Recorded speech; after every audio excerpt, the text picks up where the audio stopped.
Hey guys, welcome back to my channel. In today's video, we are talking about the biggest lie of the luxury shopping industry that every woman fell for, including myself. And I'm gonna give it to you within the first like 10 seconds of this video.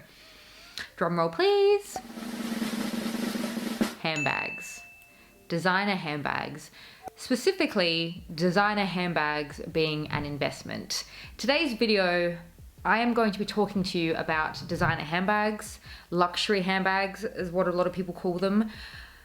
But now in this new mindset that I have, I no longer think of them as luxury handbags. I consider them, and I will call them, and I'm going to try as hard as I can to call them designer handbags. But for a good 10 years of my life, I referred to them as luxury handbags. I referred to this world as luxury. I no longer see a lot of it as luxury anymore, and I'm going to talk to you about that today. And I just want to start by saying a lot of the information that I'm going to be sharing with you in today's video is actually from a specific book that I've been reading. It's called Deluxe: How Luxury Lost Its Luster by Dana Thomas, and I'm going to have it linked. I have mentioned it in a previous video, but in case you missed that one or in case you didn't watch it, I'm going to have it linked. This book was written in 2008, okay, so lots changed since then, but I feel like a lot of what I'm reading, a lot of what I'm learning about in this book, I consider still to be very relevant to this day. And I am not at all luxury fashion, designer fashion expert. I want to start by saying that I will most likely still be purchasing designer fashion in the future. I am someone who owns designer fashion. I own designer handbags and I still wear designer handbags, but truthfully, I've just been really put off designer handbags, but I will get into that and I will talk about that throughout the video, but also I'll talk about kind of the direction I'd like to head in when and if I decide to buy a handbag again.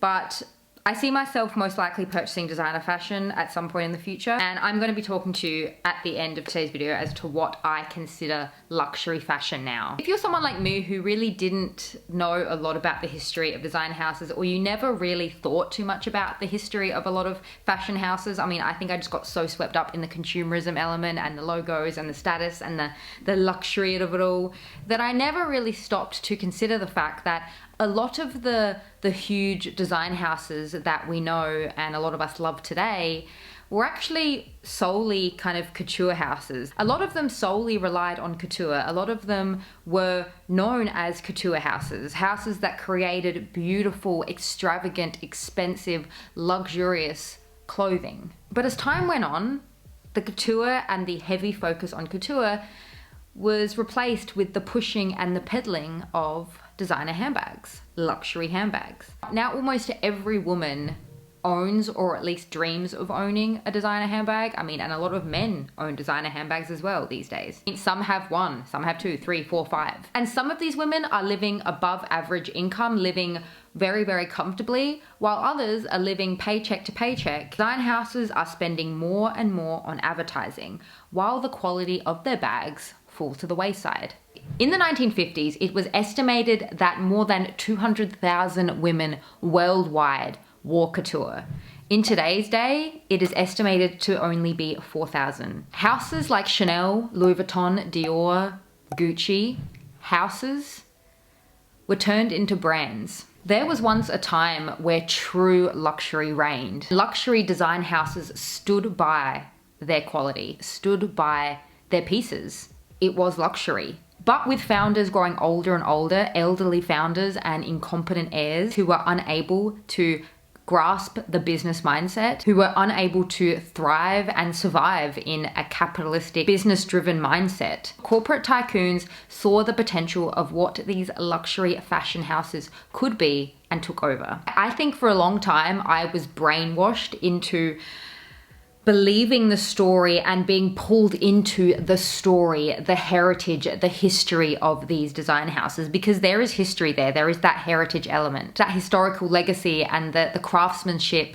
that was sold to me and that was sold to, I think, many women. It's what gives today's product an air of luxury legitimacy. If you only knew how far we have fallen from the true age, the true golden age of luxury fashion, you might just think twice before you hand your hard-earned money over for a designer bag in 2023. Luxury companies were able to fund the expansion of their reach by listing themselves on the public stock exchange. And going public absolutely brings so many advantages to a luxury company. but it also essentially makes the company a slave to its shareholders. Stockholders who demand an increase in profit every 3 months. Going public does force you to change the way you do business. And I'm mentioning this because I think it is one of the major reasons why the quality of luxury items is continuing to decline. Expansion has consequences. And I think there's this idea in society that the bigger the better. You know, expansion is the main goal. And I think sometimes getting too big and expanding too large, there's consequences for expansion. Let's use Louis Vuitton as an example. Back in the mid-19th century, Louis Vuitton was known, I think, almost exclusively as a travel trunk house. Louis Vuitton was known for their trunks. People would travel very differently to how they travel now. You know, they would spend 3 months at sea, and we didn't have suitcases like we have now. You know, we have these beautiful trunks that some people use now as home decor to display. These trunks were once used and once served a purpose, and a very good purpose. People now need suitcases and carry-ons. Back then, people needed trunks. In today's day, they now on average apparently make, I think, about 500 trunks. And apparently they're made in a roundabout way as they were back in the day. And maybe that is true, because if you look at the price of Louis Vuitton trunks, that is a true freaking luxury price. That is what the brand was built on. That is its heritage. That is its story. That is its history. That's where the craftsmanship was built. For the majority of people who love and buy and shop with Louis Vuitton, it's not trunks. It's AirPod holders, it's card holders, it's keychains, it's bags, it's shoes, it's sunglasses, it's perfumes, and it's kind of almost anything, really. I'm gonna say something that's probably gonna piss some of you off, but this is a quote from Marc Jacobs. Louis Vuitton is kind of like the McDonald's of the luxury industry. Luxury has now been mass produced, and Louis Vuitton is a status symbol. It's not about hiding the logo, it's about being a bit of a show off, okay? And when I read that, honestly, Louis Vuitton is like the McDonald's of the luxury industry. Some of you may feel incredibly triggered by that, and I mean, I can understand why. I think there are a lot of women, a lot of people who collect Louis Vuitton. I, at one point in my life, was Louis Vuitton crazy. Louis Vuitton is basically for everyone. And of course, that is not necessarily a bad thing. Having a product and having a brand and having elements of a brand available to almost everyone is not always a bad thing. But in my opinion, luxury, when it comes to fashion and when it comes to material items, luxury does have an air of exclusivity. It has an air of almost not everyone can access it. You know, that's what this is built off of. That's what luxury design houses were built off of. These items were made for kings, queens, you know, high society. Not everyone was out here rolling around with a Louis Vuitton trunk. So my question to you is, if almost any working woman in America, or really, you know, in Australia, in a lot of Western countries, can walk into Louis Vuitton and buy an item, like a card holder or something, for $200, is that luxury? And again, I'm genuinely asking your opinion. I'd love to hear your thoughts on this. Do you think that is luxury? There was one specific section of this book that I highlighted. I'm going to read it to you now. Louis Vuitton is the greatest example of what executives in the fashion business call democratic luxury. It's big, it's broad-reaching, and it sells wildly expensive stuff that no one really needs. The single biggest thing that has changed luxury in the last 40, 50 years is the shift and the single-minded focus on profitability. Back in the day, these houses were privately owned. They weren't these giant big conglomerates that we see today. They weren't, you know, part of LVMH, for example. And of course, the owners cared about profit, okay? There's nothing wrong with wanting to make money. There's nothing wrong with wanting to make a profit.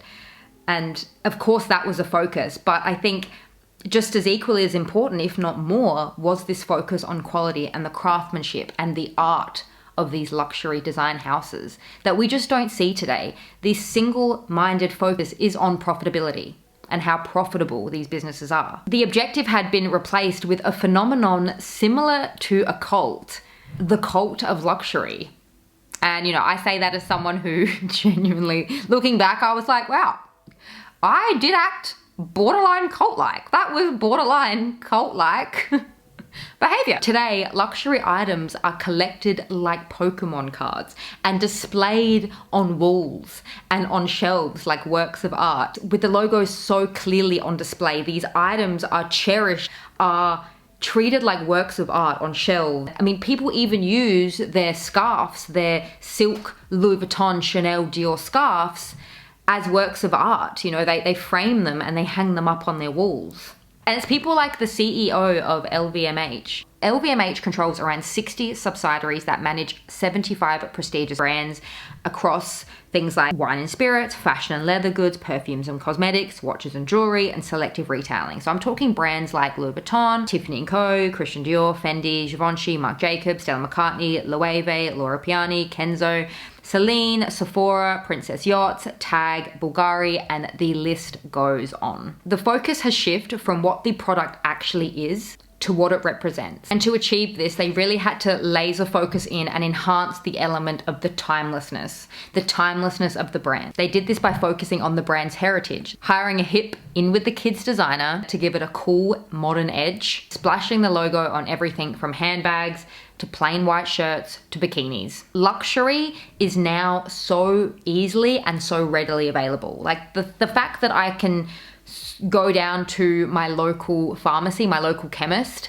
and pick up a Chanel nail polish, or I can stroll through the airport and pick up a pair of, Saint Laurent or Dior sunglasses. This was never what luxury was. I'm probably gonna butcher this name, but Miuccia Bianchi, you may know her as the head designer of Prada and the founder of the subsidiary Miu Miu. So Forbes estimated that her net worth was around $4.8 billion. And I'm gonna read this direct quote from her, okay? So look, don't get angry at me. Miuccia said this. You may not agree with everything she says, but just listen to what she's saying, and I'd love to hear your thoughts on what she said in the comments down below. So, to fake luxury today is easy. You put some details from the brand's past, you put a little bit of gold, and that's it. I can't bear it. Real luxurious people hate status. You don't look rich because you have a rich dress. When you look at a person, do you see the spirit or the sexiness or the creativity? Just to see a big diamond, what does it mean? It's all about satisfaction. I think it's horrible, this judgment based on money. It's all an illusion that you look better because you have a symbol of luxury. Really, it doesn't bring you anything. It's so banal. Now, I don't necessarily agree with everything she says. Real luxurious people hate status. Do they? I mean, I guess it depends on what you consider luxurious. I guess if that read real wealthy people hate status, I don't know if I agree with that.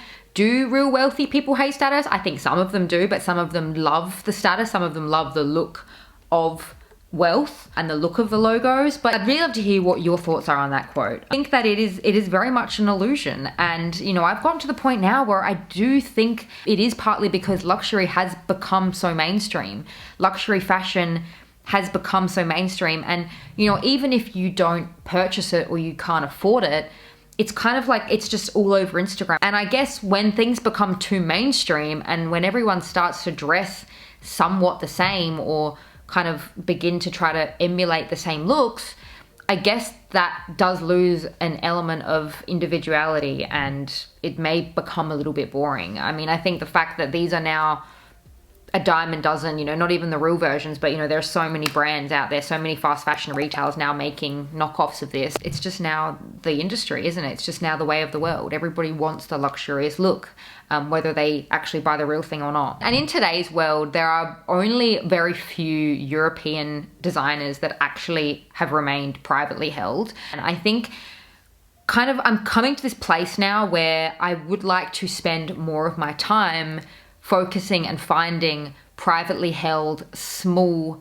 design houses and small brands that I believe stand by quality and stand by these values that luxury houses were once built on. With the arrival, I think it was in like the 1920s, of the slim flapper silhouette, handbags became an essential part of a woman's outfit. And somewhere in the 1930s, designers started to replace the individual, the person's initials with the brand initials. And that's how luxury logos came to be. For a lot of people, an introduction to a brand is a handbag. When we see ready-to-wear campaigns, we're not being sold the ready-to-wear, we're being sold the handbag, because the mass market, for the most part, cannot afford and cannot rationalize spending thousands of dollars on a full ready-to-wear look, they're being sold a handbag. It's actually quite interesting, you know, I think about when I see women on Instagram or when I look around my city at a lot of women's outfits, I see an anonymous shirt, you know, a no-name pair of jeans, you know, casual no-name anonymous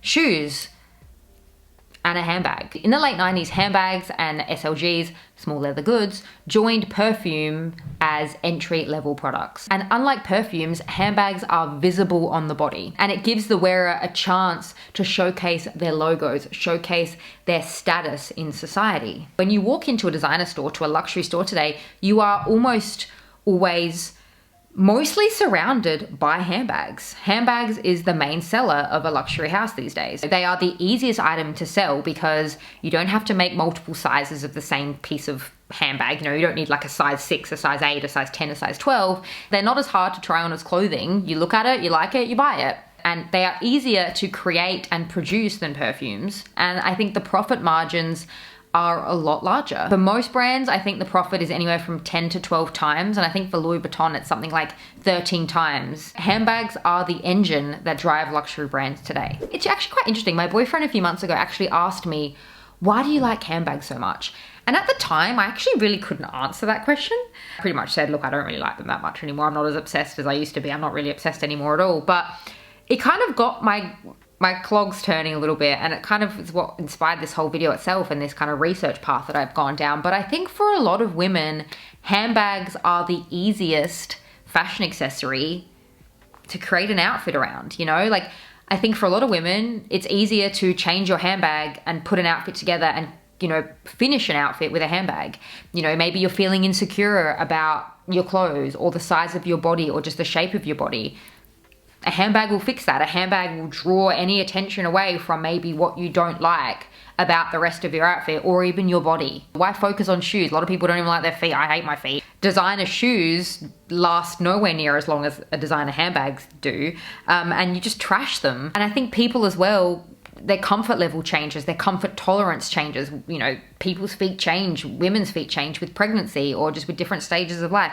Bunions are a thing. Designer handbags, you can have a few and you can mix and match them.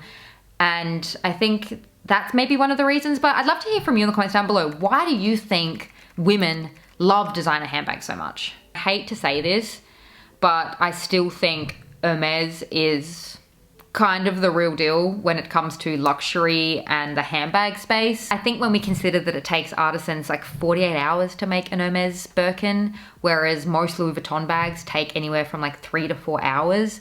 And I also think when we consider the stench of almost like exclusivity and like borderline, some would call it snobbery, but you know, maybe that's still that element of luxury, right? Like when we consider Louis Vuitton back in the day, they were made for high society. It was made for the rich, the wealthy, the kings, the queens, the business titans. And it's kind of like what Hermes is today. Like there is no chance, I have absolutely no chance of walking into most boutiques. I mean, even Paris now is a long shot, but most people have no chance of walking into an Hermes boutique unless you have a rich family or your family is well known in that area or with that sales associate, or you've spent thousands and thousands of dollars and you continuously spend thousands and thousands of dollars with the brand.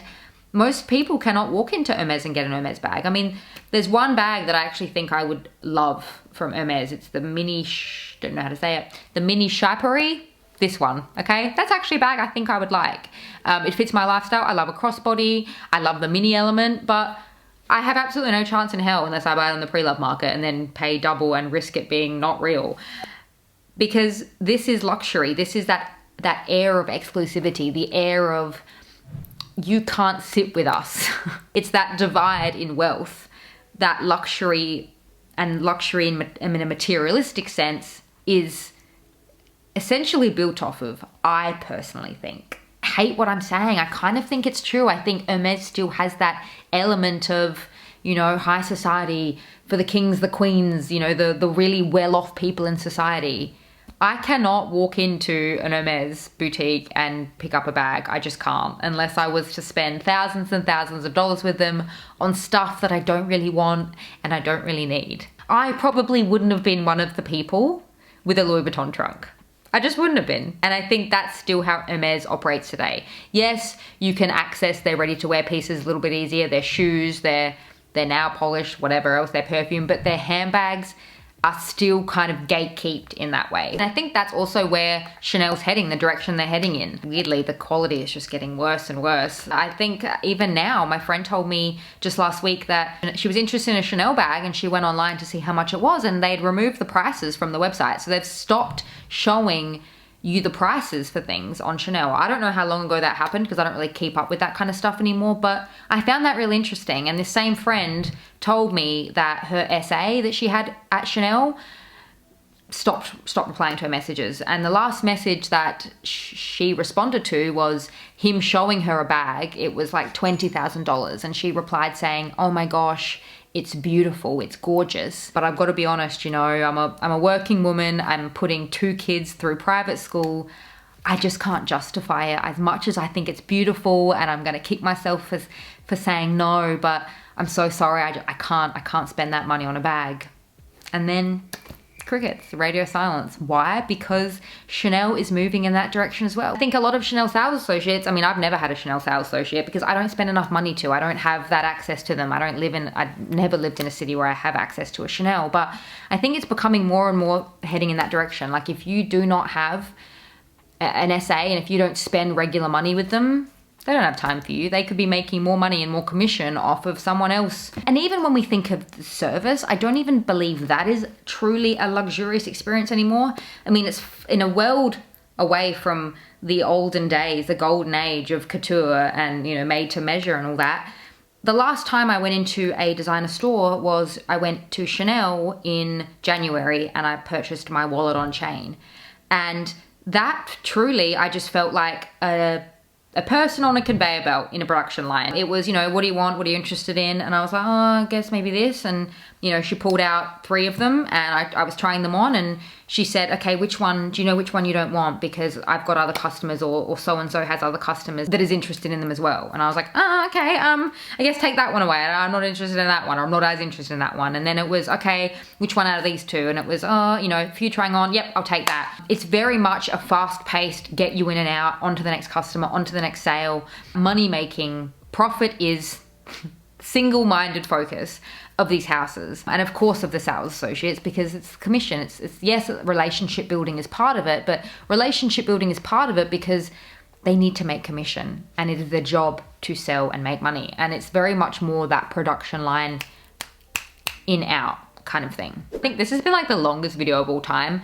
I guess to say, but kind of wrapping up my final thoughts, I think a lot of women are waking up out of this trance. I mean, I think I've woken up out of this trance, and I think there's a few different reasons for that. I think one, a lot of women have just been burnt by, you know, the quality issues, purchasing things that just don't last, or having bad service experiences and not seeing that experience and that money and these items being worth it anymore. Another reason maybe is the social media element. You know, social media users sharing their distaste and their disgust for quality issues and brand and service experiences. And, you know, guys like, is it that Tanner, that leather guy, you know, on TikTok, the one that kind of cuts up bags and shows you his expertise and his opinion on what the actual cost of the bag should be based on labor and things like that. I also think just the general cost of living crisis and the price increases, you know, it's knocking a lot of people out of the game. People like me. I mean, I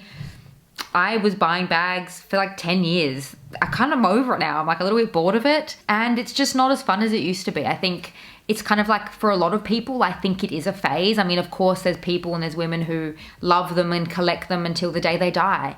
But I think for a lot of people, it may just be a phase, something that maybe they fall out of love with, or maybe they're not as heavily obsessed with. And I think that's kind of what happened to me. Maybe one day I'll buy another one. I do think a lot of these mainstream design houses, luxury houses, I guess, I just no longer resonate with anymore. I no longer see it as luxury anymore. And what I now see as luxury in terms of the materialistic sense is privately held brands, small brands that are transparent and focus on quality and are transparent with their ethical side of things. You know, they show you maybe where the item's made or how it's made, or are more transparent with the production of their pieces.